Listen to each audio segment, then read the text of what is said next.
calm yourself out of trauma response by breathing into your belly, which the vagus nerve is down there, and then it tells your amygdala to stop alarming, and then you go into your frontal cortex and you can think with your rational brain. I just think that's the most powerful part about breathing. Parasympathetic Sympathetic. response. Yeah. What else? You needed to talk and sing. Hmm? You needed to talk and sing. Yes.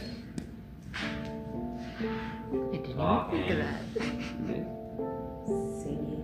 Singing. Especially singing, you really have to understand how to do Didgeridoo. Didgeridoo. Yeah, didgeridoo is a big one. Yeah. Does it replenish the cells? Totally. Replenishes cells. What else? Let's get a few more. What has it done for you personally? It's giving me energy. Yes. Energy. And helps my brain to focus. It alerts you of injury. What's that? Alerts you of injury. Alerts you of injury? Oh, Alert. yeah. Or yeah, injury or potential harm. Yeah. Right? Yeah. You start breathing fast or Yeah. panic causes. It helps with meditation and accessing dream time or Say that again. helps with meditation and like accessing like dream time or other theorized dimensions Mm-hmm. that believe in dream time. I've been there through breathing with didgeridoo. Very Didgeridoo. interesting. Yeah. Yeah. Okay. I think this is a great list of things to start with. Thank you for sharing your personal experiences and knowledge of the breath. Very good. So, what is pranayama? That's what in the Eastern practice of yoga and Ayurveda, the act of breathing is an inspiration of oxygen, which actually, my teacher always said, oxygen is the food of prana.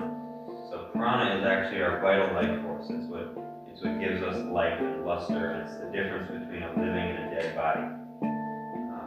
So some cultures know it as chi, prana, spirit, and then ayama actually means expansion or stretching, manifestation, prolongation. So it's the active expansion of your life force. So O2, oxygen, is the food of prana. It's not the only food, but it's a very central food for prana. So we get prana through our food, we get prana through the sun. The sun is like a big burning ball of prana that gives us life, gives the whole planet life. So every individual is indivisible. As above, so below, as in heaven, so on earth. So this is what life is in its most simple form. We are not just any one or two of these. We have a body. Our mind is the instrument of our soul, and our soul and mind are seated in our body.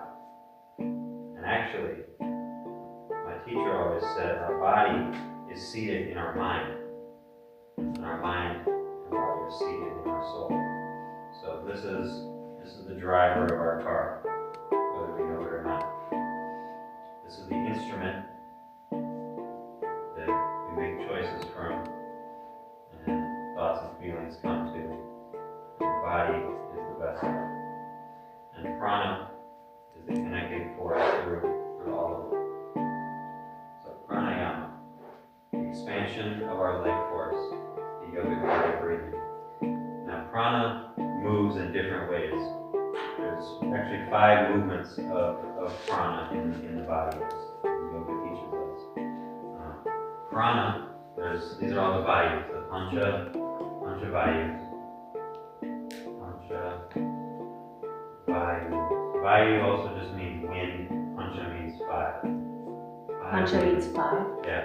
Vayu is like wind or air, or another name for Vata.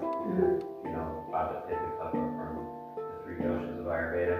That's a conversation for another day. So it moves in different directions. Prana is central in the brain and in the nervous system. So it moves everywhere, in every direction. Udana, Vayu, lives in our throat, but it primarily moves upwards. So when Udana Vayu is overactive, we get hiccups. We get hiccups or, burps, puking, is what causes upward movement of Vata. And then Vyana lives in our heart. It's what causes outward flow. So it pumps our blood to our extremities, outward and inward. And then Samana Vayu is in our gut. It's what aids in digestion, so it moves sort of in like a spiral. So it's like it churns our digestion. Okay, it keeps it moving and churning, processing and transforming. Apana moves downward. So Udana is up, Vyana is essentially side to side, Samana is all around, Prana is just like everywhere, and Apana is downward. So excretion of bodily waste, menstrual cycle, that's all Apana body, moving oxygen and fluids and whatnot. So why do we practice breathing? Why do we practice pranayama? It is to help to regulate these different movements, which are happening regardless whether we know it or not. These are the organizational factors of Vata, which is ether and air, space and air. Vata, space, air in our body. And then, I guess I might as well just introduce the doshas real quick. So, Vata, Pitta, and Khapa. These are the body's organizational factors. Vata is space and air, Pitta is fire and water, and then Khapa is earth and water. We can talk more about that later, but every person has their own ratio of the elements. So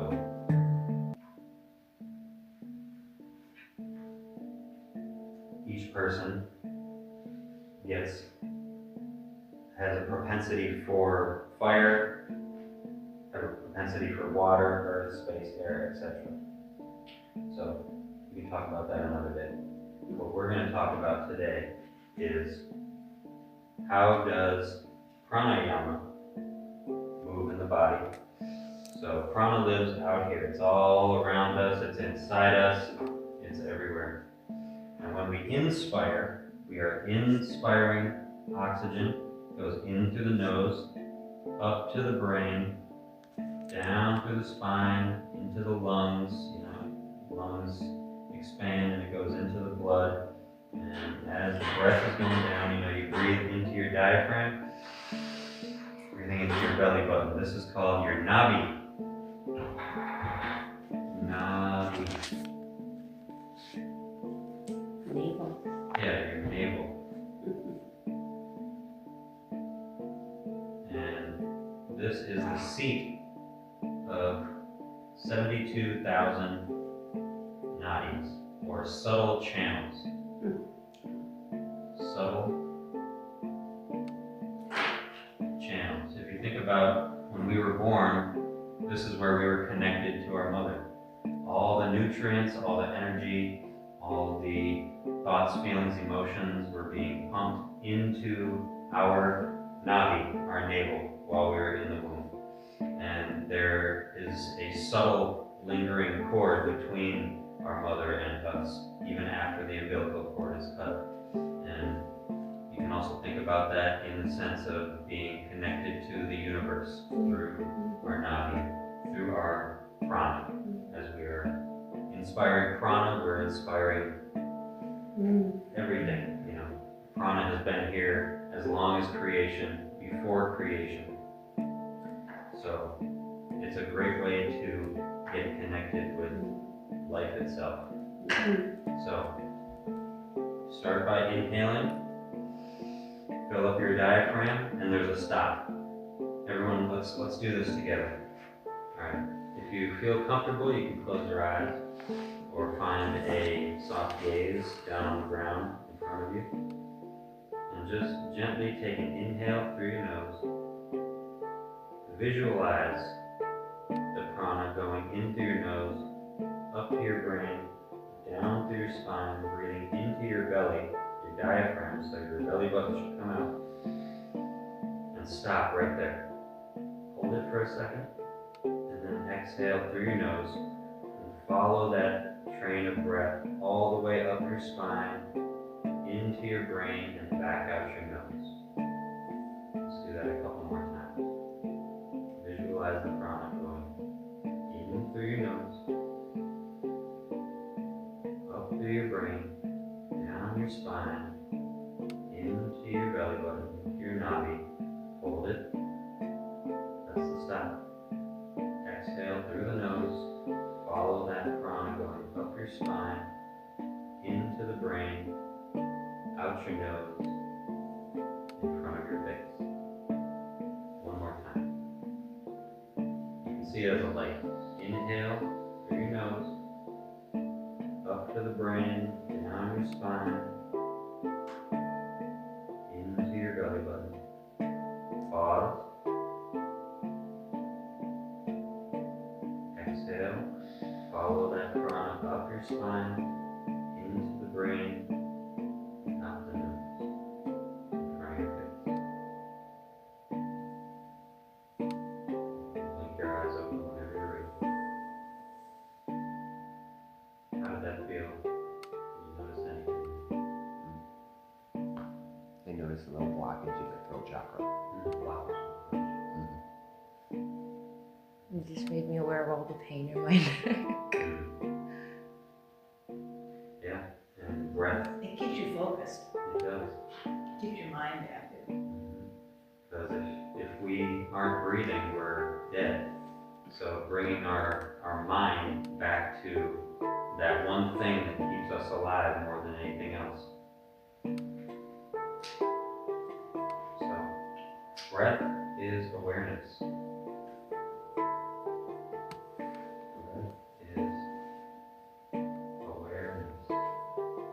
And I suppose it's the one thing we take for granted. That we take it for granted. We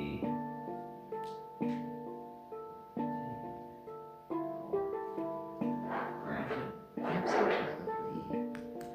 Can I add to that? Please. Jan introduced us to Miss Libby.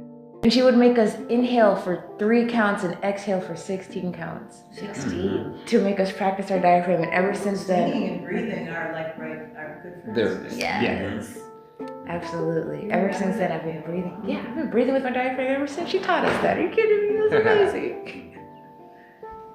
So awesome.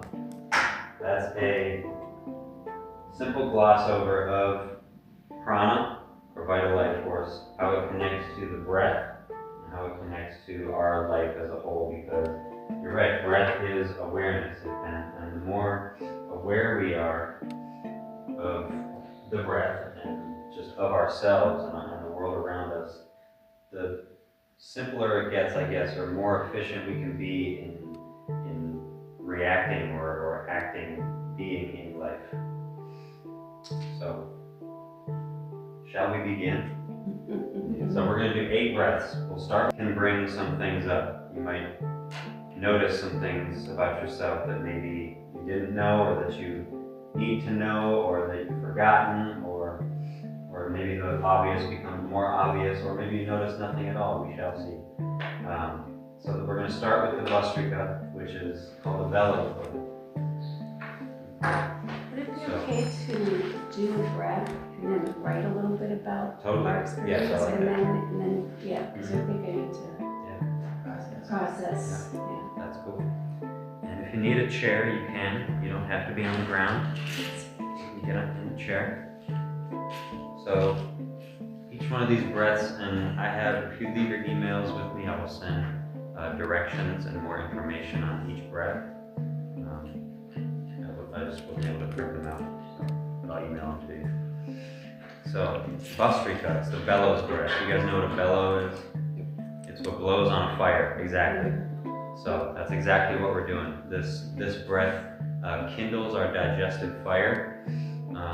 If you are congested, or if you have, like excess, the feeling of heaviness, this can really help cut through that. If you're not hungry for your meals, or you're having trouble processing your meals, if you are experiencing types of depression, this can help kind of enliven you. It's a very active breath, very vigorous breathing. Some people do something similar called breath of fire. This isn't quite that, but it's energizing in a similar way.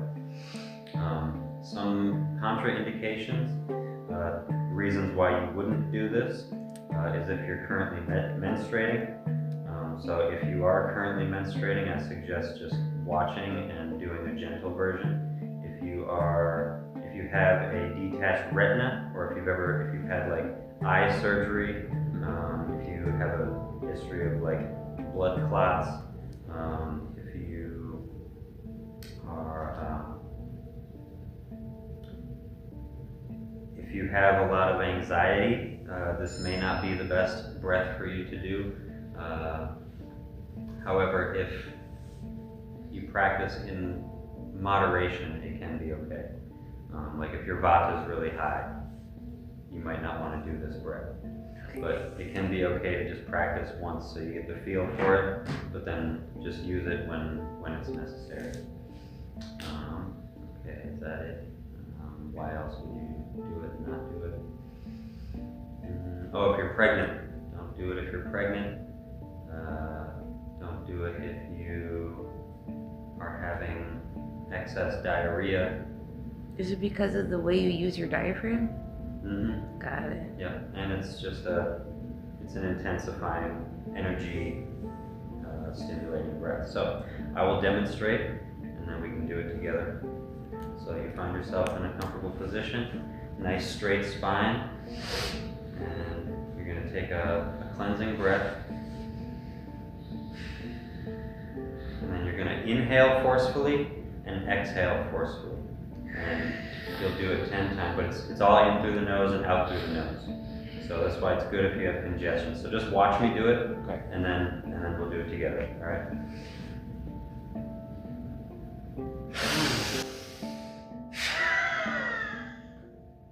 Bringing my diaphragm in towards my spine when I exhale.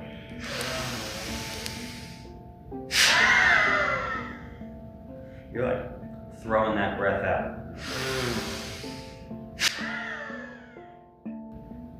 Okay, another way you can do it to activate even more is to bring your arms up like this.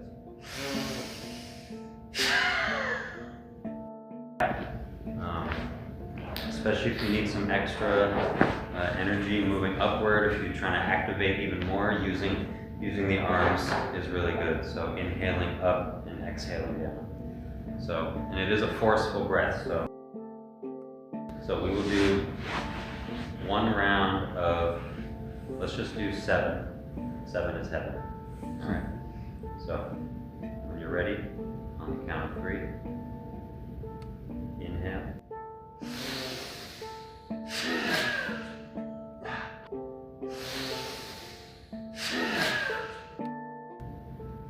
you get the feeling to inhale, inhale and return to your natural breath. Keep your eyes closed. Notice what's happening in your body. Notice what you're experiencing. Returning to that natural breath into the nose, out through the nose, filling up your diaphragm. Nice, gentle, natural, rhythmic breathing. It's a cleansing breath. Yeah. It's also helping inspire. You want to get on the ground? Okay, just make sure your spine is straight. All right. Take one cleansing breath in through the nose, out through the nose. Let it all out. Get to the bottom of your inhale and begin.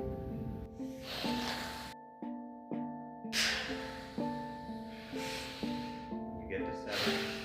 Exhale all the way. Hold it. Hold it until you get that natural impulse to inhale. Return to your natural breath. Keep your eyes closed. And just breathe. Wiggle your fingers. Blink your eyes. And if you'd like to write your reflection, feel free to do so now. But feel free also to stay in the pause. Stay in the pause as long as you need.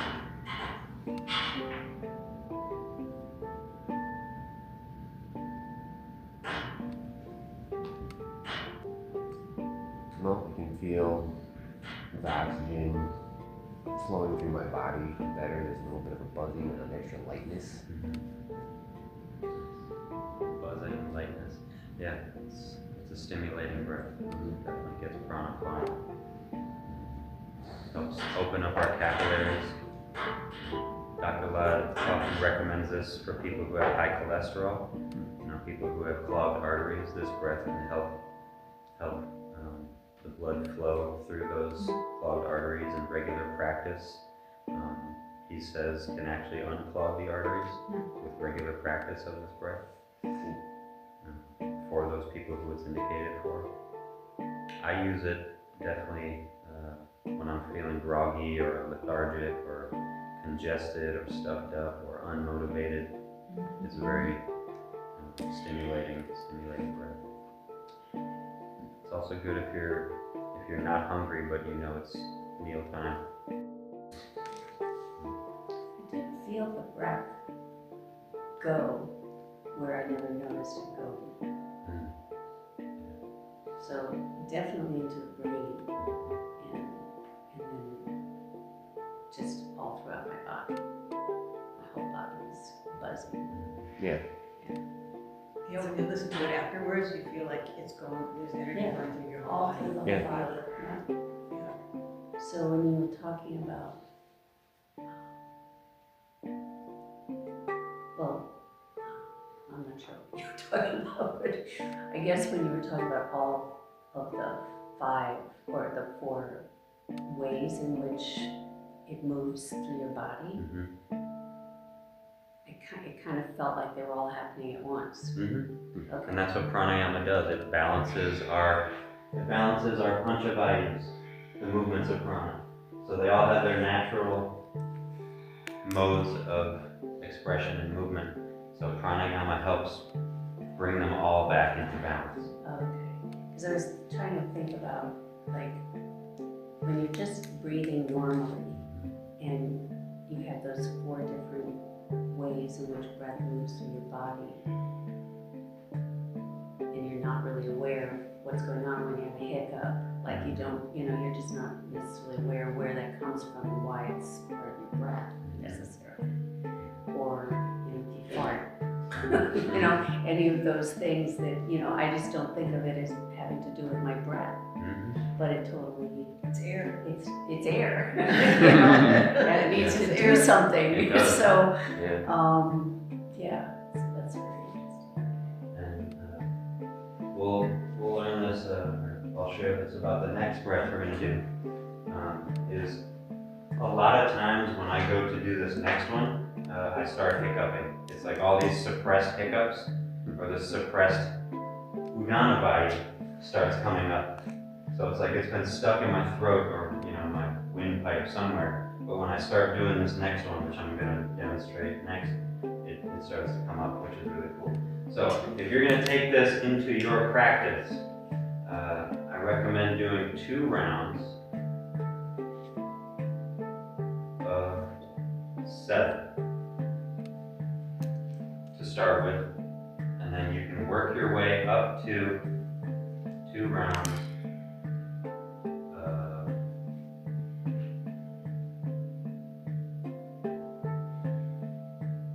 50. Of what? 50.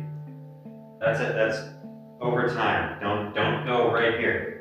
That's 7 to Right. 50. no. That's like you practice 2 rounds of 7. Really, it's 10. Mhm. It's honestly 10. 10 is a better number, but for practicing today, I figured 7 maybe is a safer place to start. So 2 rounds of 10. Work your way up to 50. Don't go past 50. This is the cap. Okay. There's no need, and you'll just wind up hurting yourself or being counterproductive. So this would take, ideally, if you're doing it 7 days a week every morning, you can add 10 each week. It feels like it's really good That for feels your fast, spine but too. cool. Because you gotta have your spine up, and then when you're here, Yeah, your spine is Mhm. not falling forward like most of our spines. exactly. You want your spine to be straight, erect, Right. strong. And it's helping engage your core muscles. Yeah, I feel that too. So if you take this in your practice, 2 rounds of 10 in the morning. Why in the morning? Because it wakes you up. Mhm. You won't be able to fall asleep. Mhm. Okay? Maybe do it at night. Yeah, if you do it at night, you'll be up all night. So 2 rounds of 10, up to 50. Don't go past 50. Okay? And work your way up. Can't stress that enough. I saw my teacher work with multiple clients, people who were like on this enlightenment journey. I want to be enlightened now. And these people were doing all this breath work and this mantra work, but they were just like doing the maximum on their first day, and it literally damaged their nerves. They got neurological, permanent, almost permanent neurological Really? damage. Wow. So if Holy you crap. are a super radical, super just Gotta do, you got no pain, no gain. it's baby steps, you know? Yeah. Baby steps to That's enlightenment. one of the biggest things that I've learned from running. Like, mentally, I'm really tough. Yeah. But like, it's a long game with that. Like trying to do everything that I can force myself to with my mind, I hurt myself. I've done it multiple times trying to train for marathons. It's the long Slow game. and steady wins the race. Play the long game. So 2 rounds of 10, up to 50, work your way there slowly. Slowly. No rush. Okay? In the morning. Okay, great. Now moving into Kapalabhati. This one's called Skull Shining Breath. I feel like I'm not in my body. Hmm? I feel like I'm not in my body. I feel like I'm not in my body.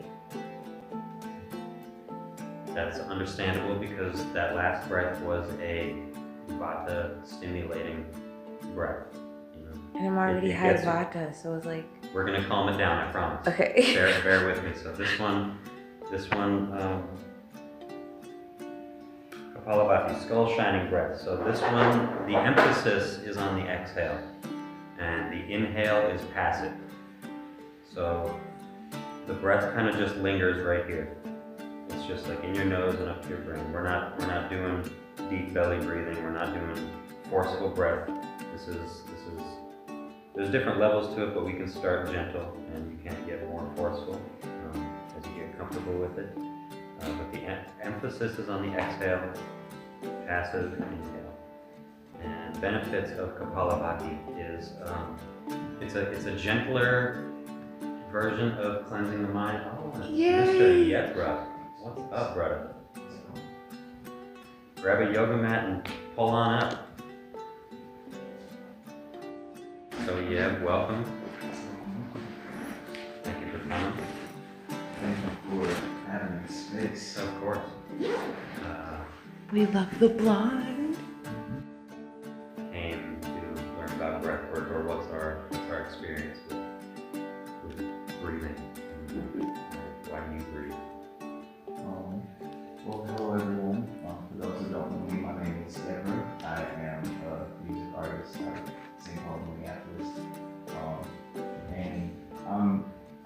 here for breathwork because I understand that breathwork is a really important part of life, of being able to just release a lot of things in the mind and like a lot of stresses. And one thing for me personally, I'm a performer, I'm a big performer, so like just imagine being on stage for like an hour, you know, performing just a crazy poem and you're like singing and dancing. It takes a lot of breath work. So, you know, that's why the reason why I'm here. I actually practice with breath work and working out and yoga and all of that stuff pretty often. So, you know, I decided to stop in and say what's up to the bro. Yeah. So, thanks for being here, man.